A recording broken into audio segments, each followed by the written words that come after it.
What up, nerds? And welcome back to Lily's Ranger Talk. It's Lily with Lily's Ranger World, and yes, this is another color ranking video.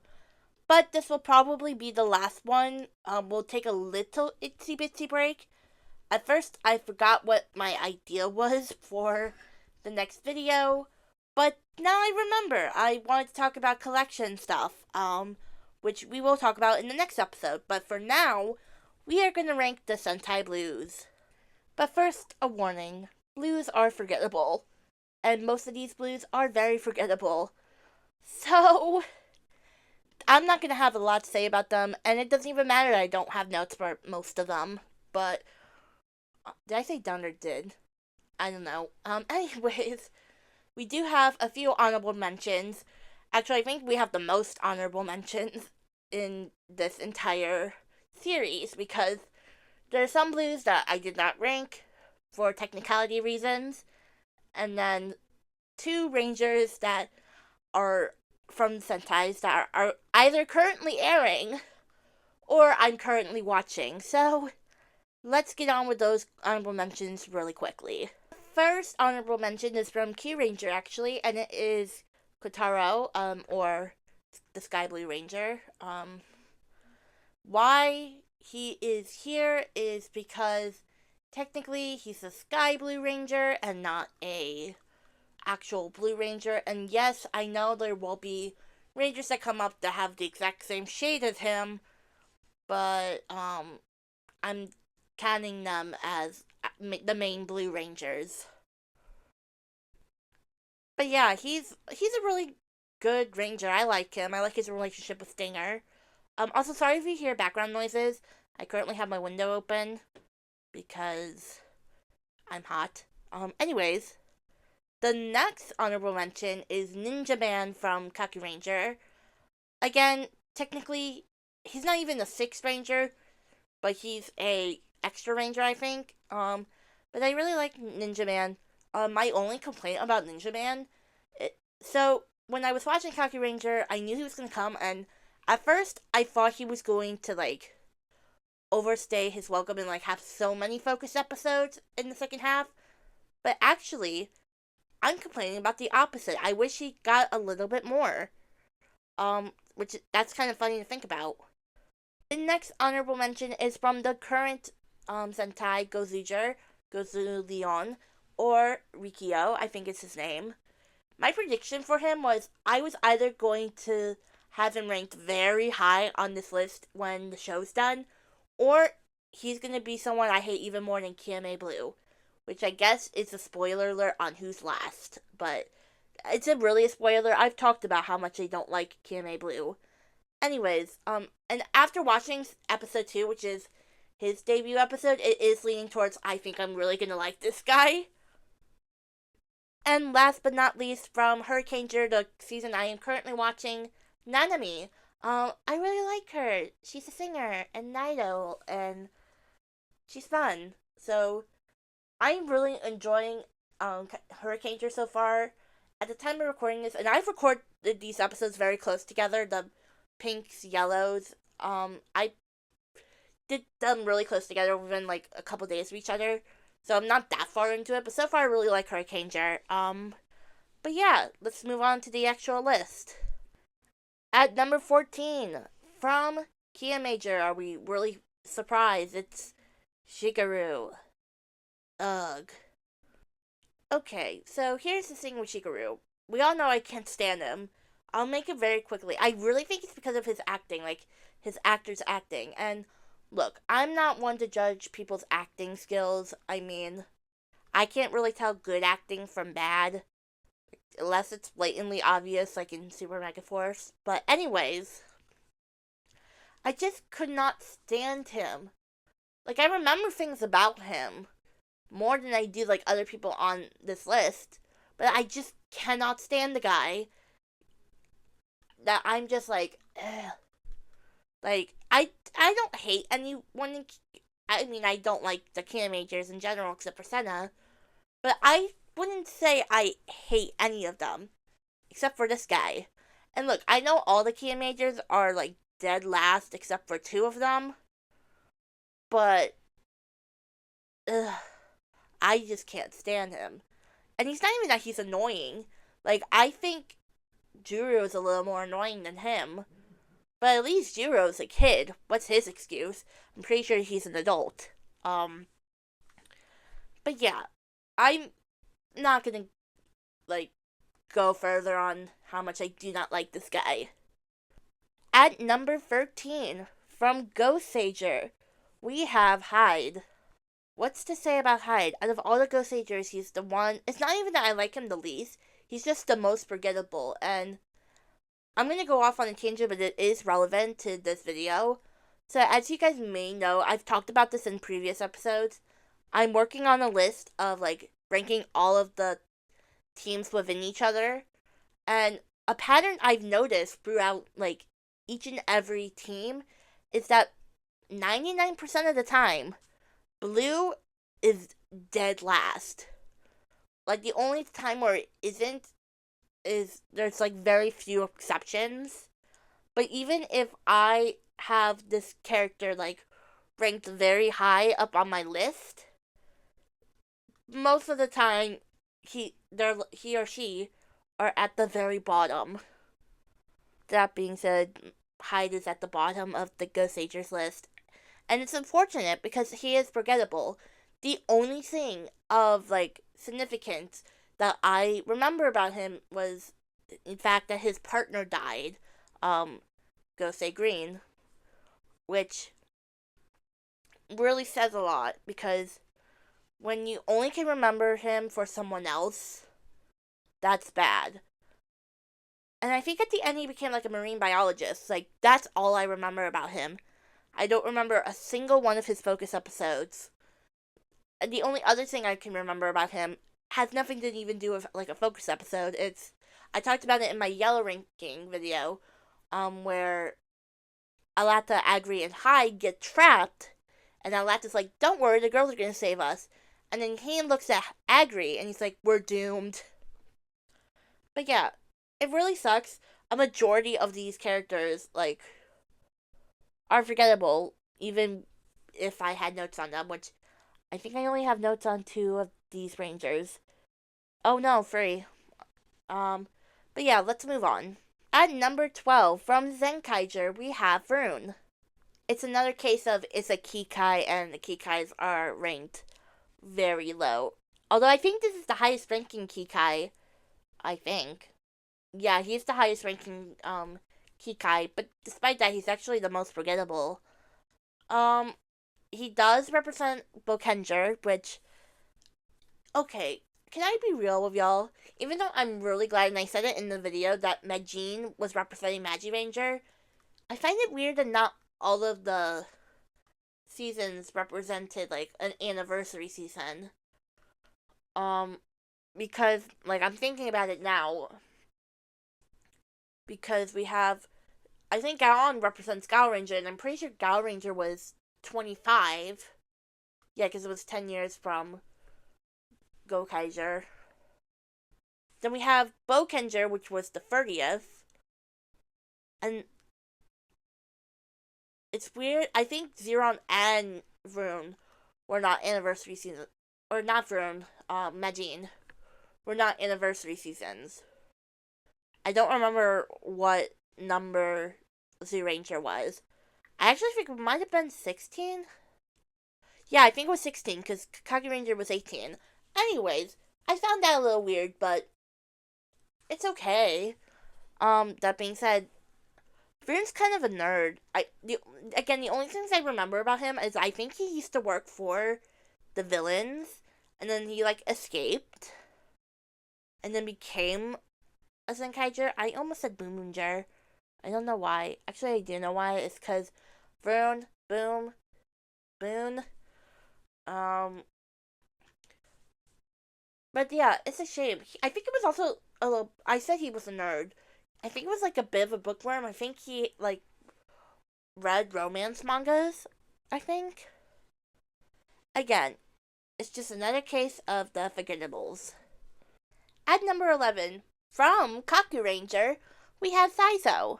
Okay, so there's one thing I just want to point out that I always found a little bit weird. So one of the things I noticed in the intro, um, I believe the intro, yes,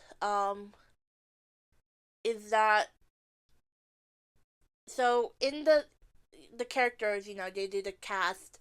So it goes Sasuke, Suhime, and then I believe it goes to Saizo instead of Sekai, which I'm assuming this is going off of the order that they became Kakurangers, kind of, because obviously you have to, even though Suhime is the leader, you have to promote your Red Ranger first. Um, because, Sasuke and Saizo became Kakurangers at the same time. And then it was Sekai, and then Jiraiya was right after. But the weird thing is that in the main, roll call, it actually goes, Sasuke, Suhime, and then Sekai, then Saizo, and they switch. Which I never understood why. I mean, I'm wondering if it's because, they usually, have yellows. Well, no, that's not even necessarily true.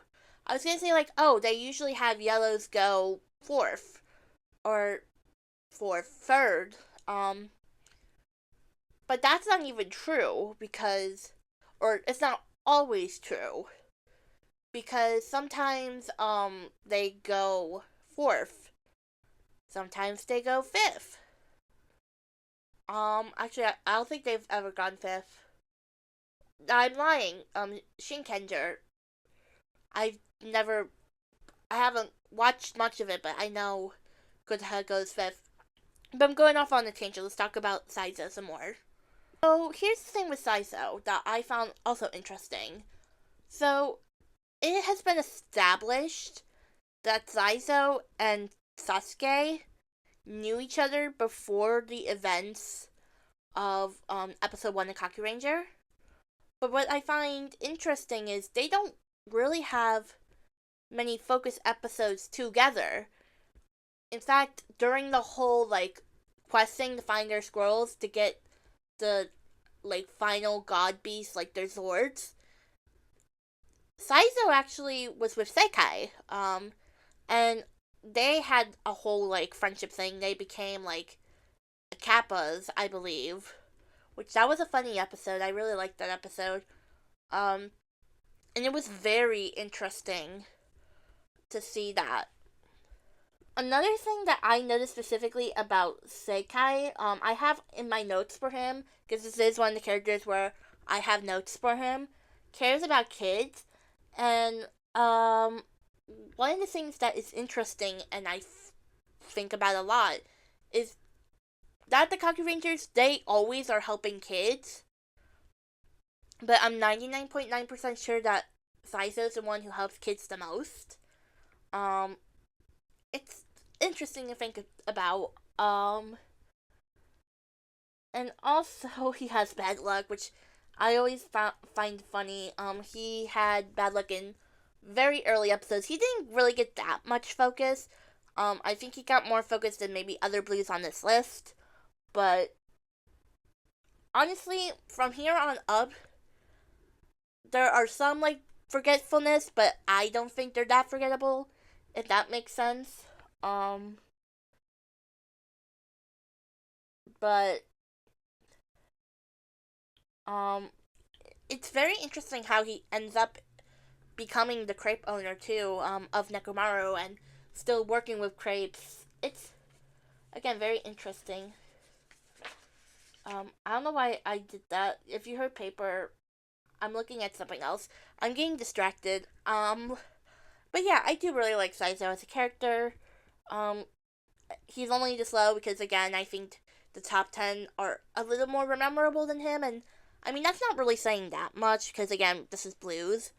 But let's go to the top 10 and let's figure out who the top 10 is.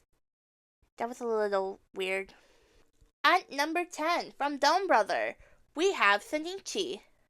I will be real, he's only above Saizo for the only reason being haikus. I love when he just randomly goes and spits out haikus. Um which might be a slight bias in my opinion for me, because I am a writer. As many of you guys may know, I graduated college with my writing degree, and while I was not the biggest poetry fan up until a few years ago when I fell back in love with poetry, I always loved writing haikus. So I don't know. It's more of like a personal connection with me, but he did have some really good moments too. Again, I think out of all the Dome brothers, he was the most forgettable. Which, I mean, again, there's a whole pattern with my ranking. Um, but I do remember it was like one of the last couple of episodes where there was a con artist and he was trying to con the con artist, like something along those lines. And it was such a weird episode. Like, I'm pretty sure, like, everyone was, like, in disguises and stuff. It was very interesting. And I also remember that he doesn't have a lot of stuff. Like, I'm pretty sure he has a house, so, like, he has no furniture or anything, which I think was the effects of, becoming a Dome Brother. Because I know that was the thing with, Haruka, is, she became the plagiarist. And I think his stuff is like had no fortune and stuff, but he was totally fine with it. But yeah, I do really like him as a character. I wish we got a little bit more from him because, um, you know, I think all these blues deserve a little bit more. Number 9 from Magi Ranger, Urara. I don't know if I said her name right, but I never really say anyone's name out loud. So if I'm mispronouncing anyone, I'm sorry. I do really like Magi Blue. I wish she was higher, but again, there are other characters who are more rememberable than her. But she was a really good magician. I think she had like the crystal ball and she can use it to see stuff. But really the only other thing I remember about her is when she and Hoka sang like the ending of Magi Ranger, Magi Nagiagino, which I don't think is the name of the song, but I can't think of it off the top of my head. Um, Another thing is that she kissed the frog and it became Hikaru, and they got married, which, I mean, I don't know, it was a little weird, but what was Hikaru's real name? I'm going off on a tangent. I'll look it up later. But like I said, she's really pretty. I really like her. She definitely has middle child syndrome because I believe she is the middle child. Um, yeah, she's the middle child because she goes third. But again, I wish we got a little bit more focus episodes. So let's move on to number 8. I have a typo in my notes. At number 8 from King Oger, is King Oger, we have Yama. I can say this about all the King Ogers, they all kind of had an arc. And look, I didn't take notes on King Ogers, and I'm drawing at a blank. But I do remember stuff about him. He called Gira Octomush, I believe. And he kind of was like a punk sort of guy.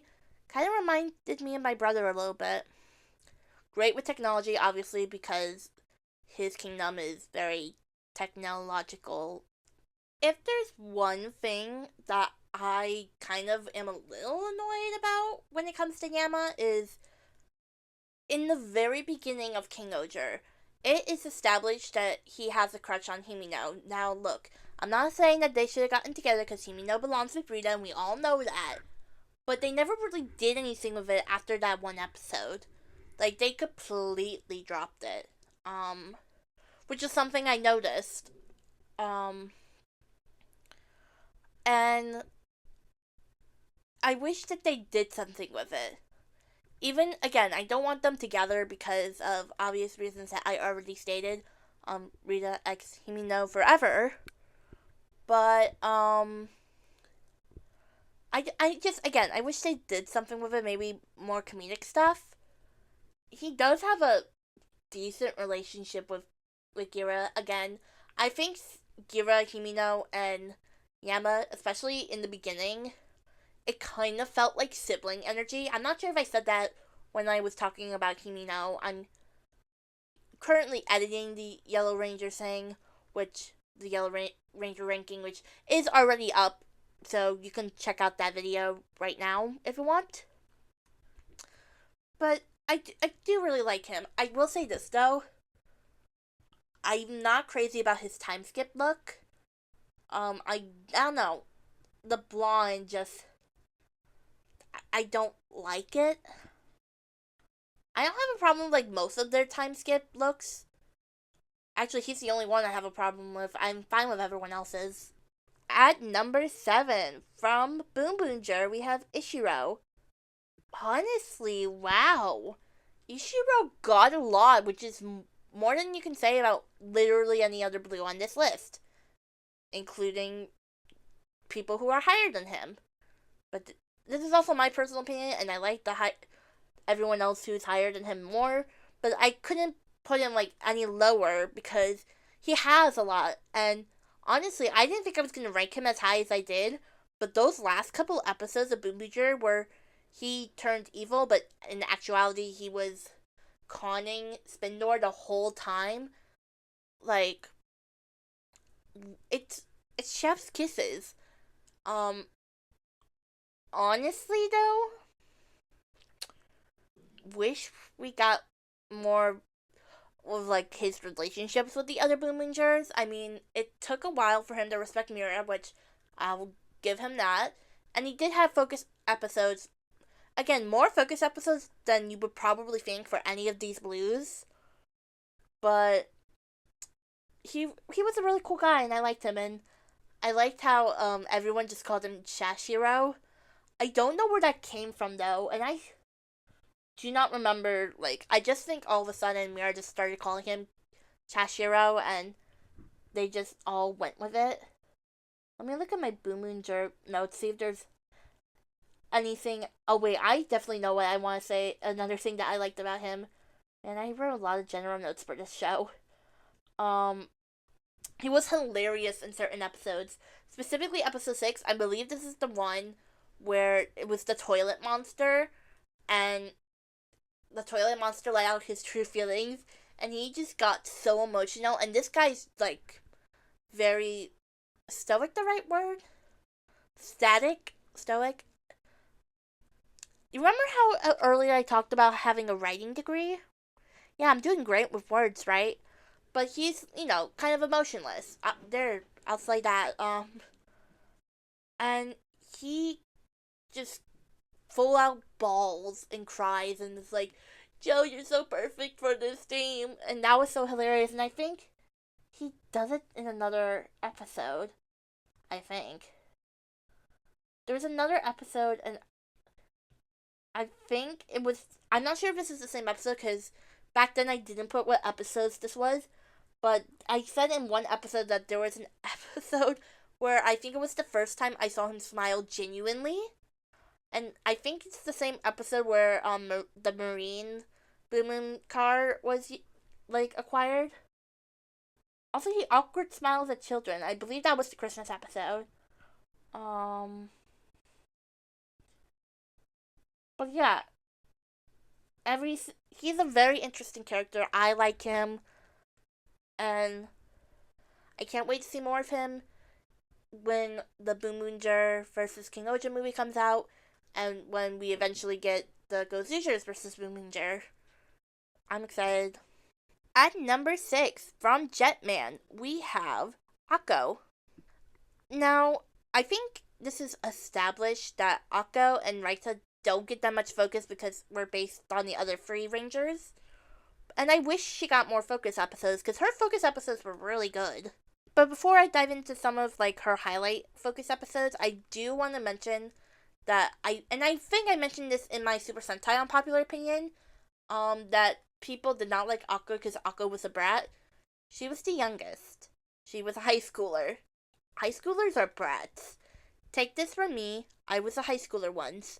I was the worst of the worst. But yeah, some of the episodes that I loved that were focused on her were specifically the soup episode where someone like had a crush on her and made a soup named after her, and there was like this whole commercial, and she's just like so embarrassed because she's like, why is this happening to me? That was so funny. Probably one of the funniest moments in Jetman, in my personal opinion. But that was just the funny stuff. Then we get to the stuff that made me cry in the dining hall at college. Because I have a note here, and I didn't remember which episode this was at first, so I looked it up. I had to know, episode 21 got me crying in the dining hall. Because I'm pretty sure I must have watched this, like, in the morning during breakfast or something, or dinner. It was one of the two, because I never went to the dining hall for lunch. Anyways, it was the episode where, like, she had one of the Virums was her teddy bear, and the teddy bear was good, and he was like attached to Akko. But I think he turned evil, if I'm not mistaken. Um, Either way, she had to destroy him, and destroy him, kill him, and it was such an emotional episode. And again, I was in the dining hall when I watched this episode, and I was crying.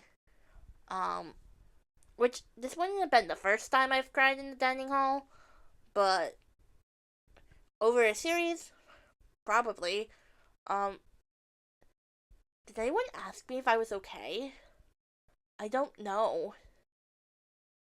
I think I might have been fine because I think I left as soon as I realized I was crying. Um, Another very emotional relationship was with Dan and Akko when like the reinforcements came in during that one episode, and it got me really sad, especially when, spoiler alert, at the end Dan dies. Again, it was not crying in the dining hall room sad, but it was pretty sad. Um, and again, I just wish we got more of her. Um, Even another funny episode I just thought of, when Kari took her to like see some jewels, and she got like jewel obsessed, because one little kid is not like money crazy. At number 5 from Kyuranger, we have Garo. I'm not 100% sure if I pronounced that right, but anyways, I know what you're thinking. Ladies, gentlemen, and non-binary pals, welcome back to everyone's favorite game show. Is it Kyuranger Bias Blue Ranger Edition? By the way, it's not Kyuranger Bias. I think if it was Kyuranger Bias, I would have put him much higher. Honestly, the only thing I can remember of Garu is this was either the very first episode or the second episode. I think it was the first episode where he's fighting the Kyurangers. He's the last of his kind, I believe. And Lucky convinces him to like join the team, and ever since then, he is, to quote the TokuCast, who said this when they did a tier ranking of Blue Rangers, Lucky's bitch. Look, I say this a lot about like characters who I believe have feelings for each other, but you cannot tell me that Garu does not have the gaze for Lucky.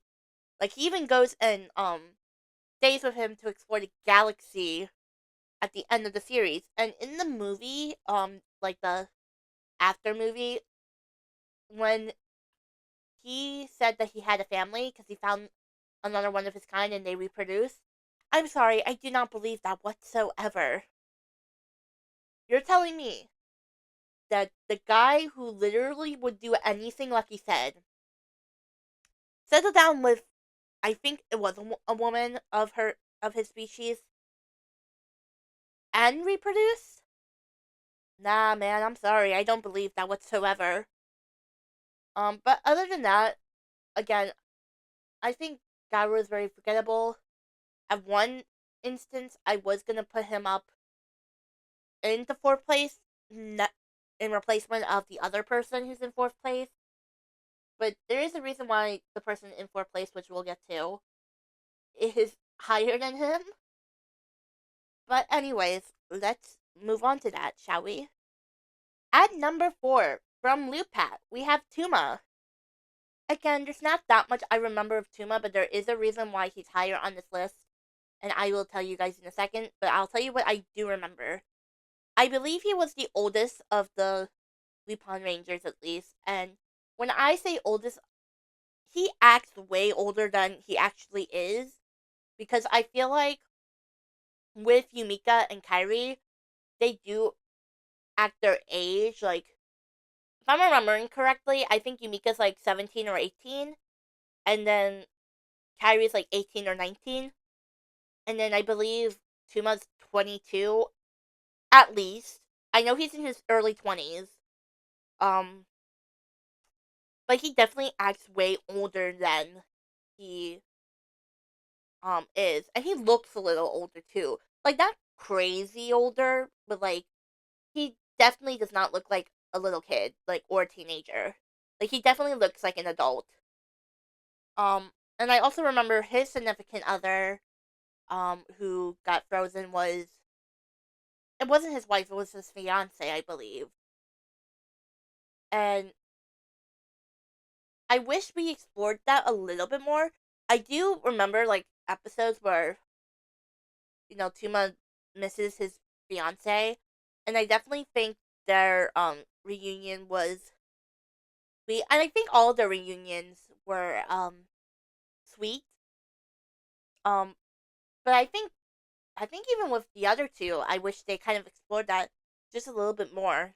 Um, but yeah, the reason why he's this high up on this list, if you guys recall from my Green Ranger list, number 1 was Sakura from Lupat, and he was up there for this for the same reason why Tuma's here, because of that one scene where they're doing aerobics,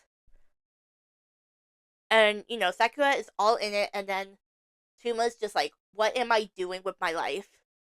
And then what's very funny is the other two, oh, and Noelle, because Noelle was a part of the team at that point.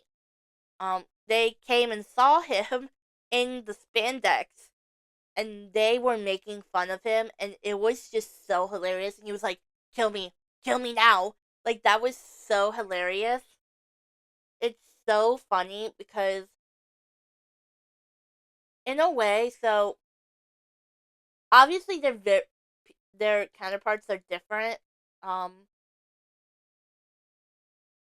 so I would say, like, Kairi and Kichiro they're very different from each other. Um, Tsukasa and Yumika, they're different from each other, but they have similarities. But I don't think anyone could be as different pairings than Sakura and Tuma. And it's very, very clear. But yeah, that's mainly why he's up here. And again, it's been a while since I've watched Lupat, so I'm sure he had some more significant moments, but the one that stands out to me is that acrobatic episode. I always go back and watch that clip because it's very funny. At number 3, from Gokaiger, we have Joe. I think when you guys see number 2 and number 1 on this list, the Super Sentai Angry Mob will come after me. But anyways, let's actually go on and talk about Joe. On the positive side, he definitely had more of a story arc in Gokaiger than the others did. Well, besides Captain Marvelous.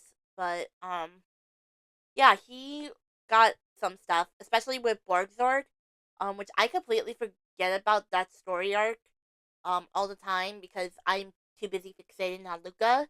But it was a really, really good story arc, and we see that progression of, how he became a Gokaiger. And I mean, we see that with all of them, but we definitely see it the most with Joe.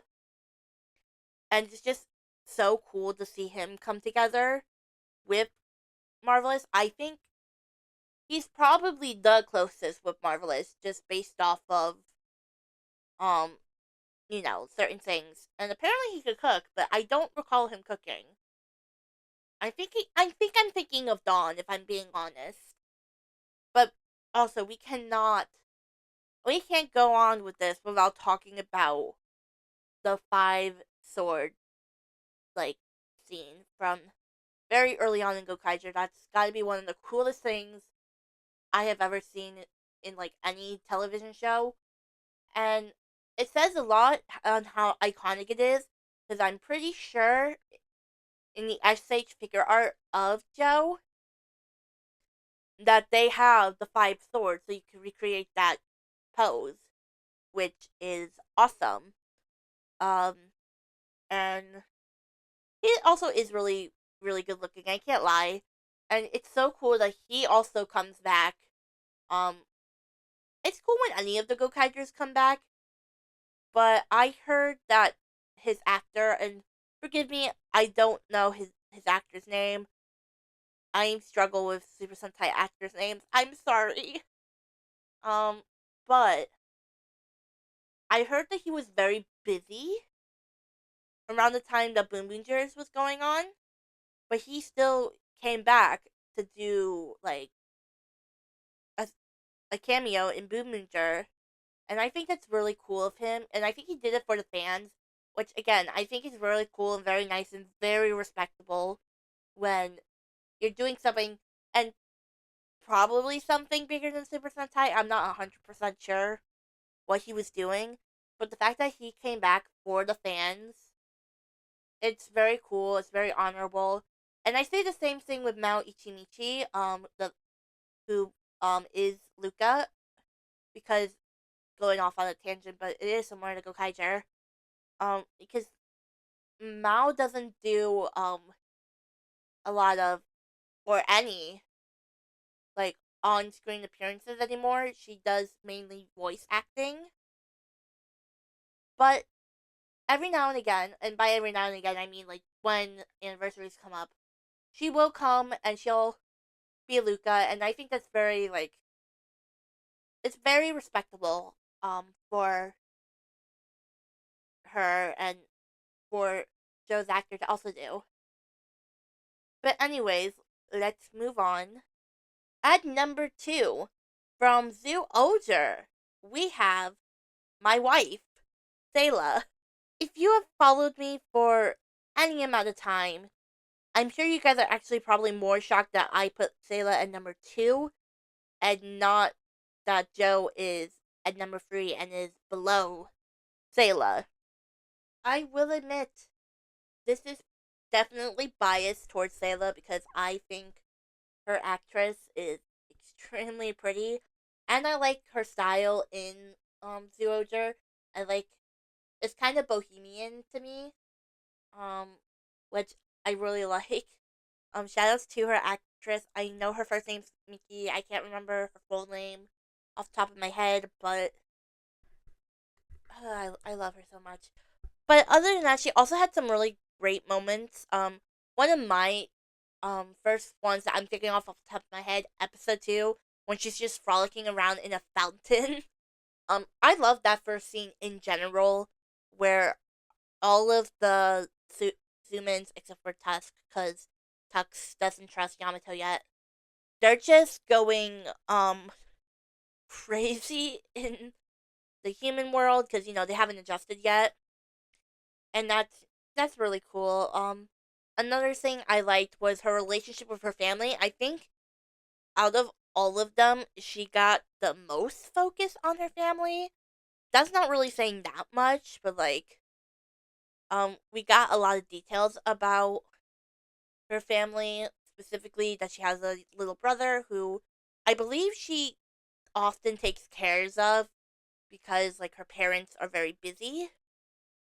Um, she also is like me, and she's very sensitive to hearing because she's a shark. Um, so that's just a trait that we both share. And another episode, and I forgot who the other person was, and then I remembered it was Tusk. Um, where her and Tusk got cloned, and they had no idea who the clone was. Like, I knew which one was the real Sayla. I say it to myself, but I probably didn't. Um, but yeah, overall, I really did like her as a character.